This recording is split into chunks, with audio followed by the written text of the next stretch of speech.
जय हिंद दोस्तों। आज की वीडियो में एक बार फिर से स्वागत है। दोस्तों आज की वीडियो में हम बात करने वाले हैं कि इंडियन नेवी में अगर जितने भी लड़कियां भर्ती होना चाहती है तो उनके पास क्या क्वालिफ़िकेशन होना चाहिए, क्वालिफ़िकेशन होने के साथ ही साथ उनके पास कौन सी डिग्री होना चाहिए ताकि वे इंडियन नेवी में भर्ती हो सकती है। तो दोस्तों इस वीडियो के माध्यम से मैं आपको पूरी जानकारी स्टेप बाय स्टेप बताने वाला हूँ कि अगर आप भी इंडियन नेवी में भर्ती होना चाहते हैं तो आपके पास कौन कौन सी डिग्रियां होना चाहिए। तो दोस्तों लड़कियों के लिए कौन सी पोस्ट रखी गई है, तो सबसे पहले 8सी पोस्ट रखी गई है नेवी में, उसके बाद ऑब्जर्वर की पोस्ट रखी गई है, उसके बाद लॉ की पोस्ट रखी गई है, उसके बाद लॉजिस्टिक की पोस्ट रखी गई है, उसके बाद एजुकेशन की पोस्ट रखी गई है, उसके बाद नेवल की पोस्ट रखी गई है, उसके बाद पायलट की पोस्ट रखी गई है, उसके बाद नेवल आर्चमेंट इंस्पेक्टरेट की पोस्ट रखी गई है। तो दोस्तों मैं पूरी स्टेप बाय स्टेप बताऊंगा कि आपको 8सी क्या होता है, उसके बाद ऑब्जर्वर क्या होता है, लॉ क्या होता है, लॉजिस्टिक क्या होता है। तो दोस्तों सबसे पहले मैं बात करूं कि इंट्री नेवल क्या होता है। तो नेवल के मैं बारे में बात कर दूं कि नेवल में आपके जो पास एज होना चाहिए यानी कि 19.5 से अगर आपके पास 25 ईयर के आप हो गए हैं तो आप नेवल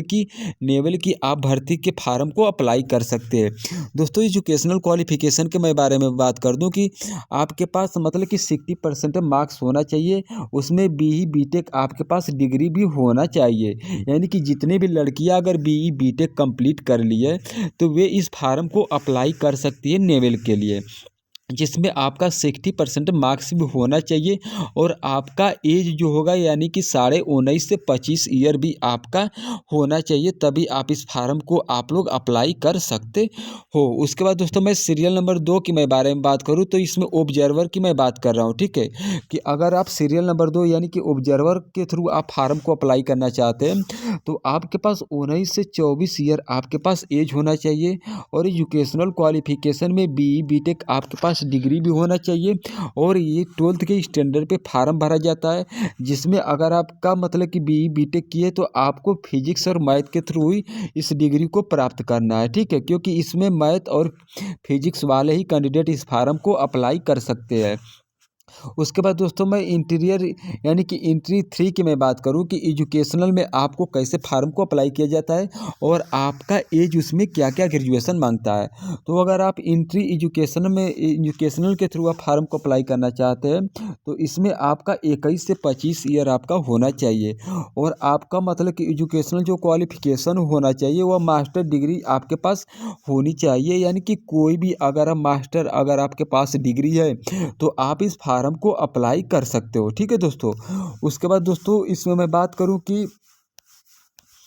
सीरियल नंबर 4 की, तो सीरियल नंबर 4 में दोस्तों अगर लॉजिस्टिक वर्क के मैं बारे में बात करूं तो इसमें अगर आपके पास 19.5 से 25 ईयर्स के आप हो गए तो आप इस फार्म को अप्लाई कर सकते हो। इसमें एजुकेशनल क्वालिफिकेशन के मैं बारे में बात करूं तो आपके पास BE BTech की डिग्री भी होनी चाहिए जो कि फर्स्ट क्लास की होनी चाहिए, यानी कि 60% मार्क्स से आपका ज़्यादा वहाँ पे परसेंटेज होना चाहिए, तभी आप लोग इस फार्म को अप्लाई कर सकते हो। उसके बाद इसमें वर्क की मतलब कि क्या होता है, तो ये सिविल भी आर्किटेक्ट के लिए होता है, ठीक है। उसके बाद ये कैटरिंग क्या होता है दोस्तों, तो MSc यानी कि MBA जिसके पास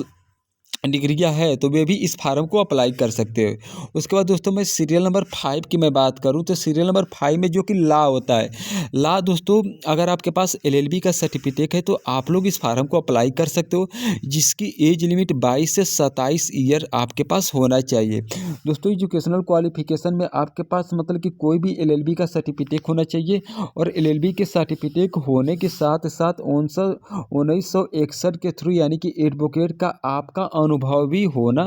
चाहिए। अगर आपके पास ये क्वालिफिकेशन के साथ साथ अगर अनुभव है तो आप मतलब कि इंडियन नेवी की फार्म को अप्लाई कर सकते हो, ठीक है। उसके बाद मैं सीरियल नंबर 6 की मैं बात करूं कि 8C क्या होता है दोस्तों, तो 8C में आपके पास 19.5 से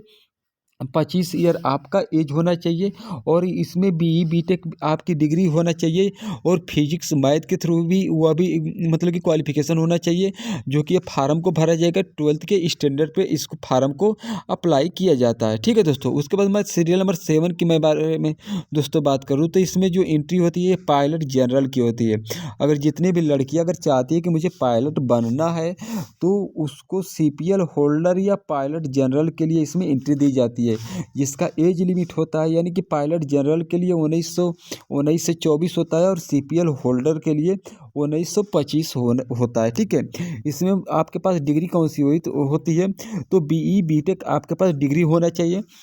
जो कि फिजिक्स मैथ के थ्रू और 12th के स्टैंडर्ड पे आपका क्वालिफिकेशन होना चाहिए। उसके बाद सीपीएल होल्डर में भी दोस्तों वही आपका मतलब कि जो ऊपर मतलब कि बीई बीटेक आपके पास डिग्री होना चाहिए, वही डिग्री आपके पास सीपीएल होल्डर में भी होना चाहिए। ठीक है, उसके बाद दोस्तों मैं सीरियल नंबर 8 की मैं बारे में बात करूँ तो सीरियल नंबर 8 में नाई होता है। ठीक है, नाई में आपके पास अगर 19.5 से 25 ईयर के आप हो गए हैं तो आप नाई की फार्म को अप्लाई कर सकते हैं। इसमें एजुकेशनल क्वालिफिकेशन में बीई बीटेक की डिग्री मांग रखा है,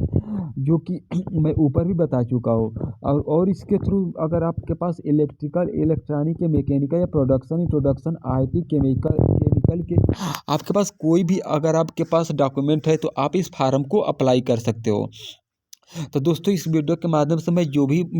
बातें आप लोगों के सामने मैं पेश किया हूँ बिल्कुल सही तरीके से किया हूँ। अगर दोस्तों इस वीडियो के माध्यम से अगर आपको कोई भी इन्फॉर्मेशन समझ में नहीं आती है तो आप लोग मेरे दिए हुए कॉन्टैक्ट नंबर पे आप लोग कॉल भी कर सकते हो, आपकी पूरी मतलब की जानकारी दी जाएगी। ठीक है, तो दोस्तों तब तक के लिए जय हिंद जय भारत।